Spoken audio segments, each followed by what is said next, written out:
Hi, hello mga puchichi, kumusta po kayo? Genki desu ka? Osashiburi desu ne, minasan. Ay, long time no voice over here, there, and everywhere. Magluluto nga po pala tayo ng napakasarap na pang-ubento or pang-ulam. Nako, sarap papakinggan. Grabe. Ang ating tortang giniling. Okay, guys, nakikita nyo po sa video kung paano pagluto ng tortang giniling. Nag-voice over po kasi ko dahil hindi ko masyadong na-explain ng mabuti sa aking video kung paano ang pagprito or tamang pagprito ng aking tortang giniling. So, eto na nga po.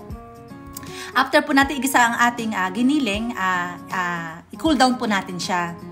While i-cool down po natin siya, magbati tayo ng itlog. Yang kalahating kilong mahigit ang giniling ko, kaya 7 itlog po ang aking nilagay. Mas maganda, mas marami itlog, mas okay. Alright. Ngayon, habang pinako-cool down natin ang ating giniling, meron po kasing konting sabaw yan. Tatanggalin po ang sabaw, hatik-tikin ang sabaw, tanggalin ang gel o sabaw. Okay? And then, mag-init po tayo ng mantika sa kawali at iporma po natin ng bilog para masarap kainin. Hindi naman kasi pwedeng square, no? At hindi rin pwedeng ang patatsulong. Okay, mas better po sana kung medyo maliliit. Nabulol na naman ako. Kung medyo maliliit na bilog para po pang-obento or pan-lunch ng ating mga anak, ang ating mga asawa. Ang inyong mga asawa. Okay.